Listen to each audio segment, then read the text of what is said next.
सालों पहले वरुण पर्वत के पास एक राज्य बसा हुआ था। उस राज्य में एक बड़ा सा सांप मंदविष भी रहता था। बूढ़ा होने की वजह से वह आसानी से अपना शिकार ढूंढ नहीं पाता था। एक दिन उसने तरकीब सोची।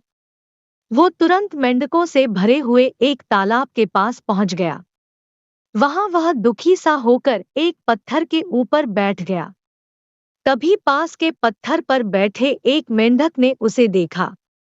उस मेंढक ने थोड़ी देर बाद सांप से पूछा, चाचा, क्या बात है? आज आप खाने की तलाश नहीं कर रहे हैं? अपने लिए भोजन नहीं जुटाएंगे? इतना सुनते ही सांप ने रोनी सी सूरत बनाकर मेंढक को कहानी सुनाई। सांप ने कहा, मैं आज भोजन की तलाश में किसी मेंढक के पीछे पीछे जा रहा था। अचानक से मेंढक ब्राह्मणों के झुंड में जाकर छुप गया। मेंढक को भोजन बनाने के चक्कर मैंने गलती से एक ब्राह्मण की बेटी को काट दिया, जिससे उसकी मौत हो गई। इससे नाराज होकर ब्राह्मण ने मुझे श्राप दे दिया। उन्होंने मुझे श्राप देते हुए कहा कि तुझे अपना पेट भरने के लिए मेंढकों की सवारी बनना पड़ेगा। इसी वजह से मैं इस तालाब के पास आया हूँ। यह बात सुनते ही वह मेंढक तुरंत तालाब के अंदर गया और अपने राजा को सारी बातें बताई। राजा कहानी सुनकर हैरान हुआ।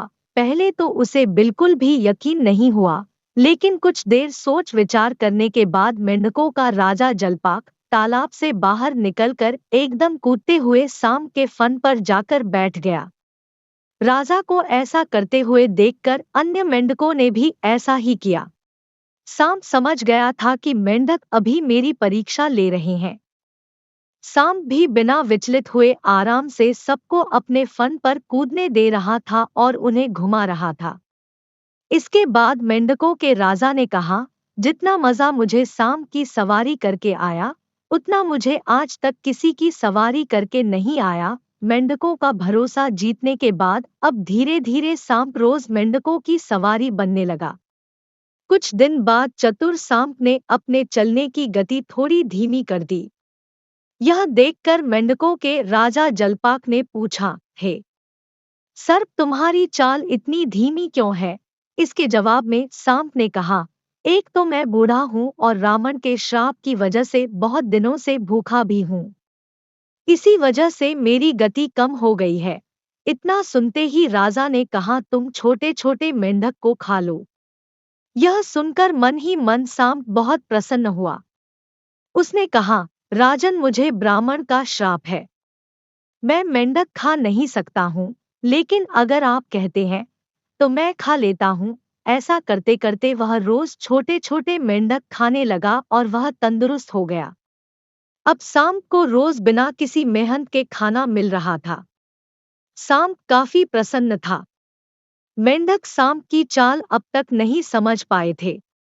मेंढक के राजा को भी सांप की इस साजिश की भनक नहीं लगी।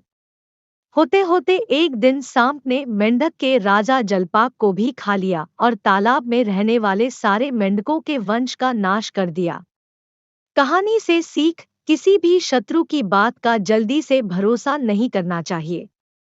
इससे खुद की और अपने लोगों की हानि होना निश्चित है।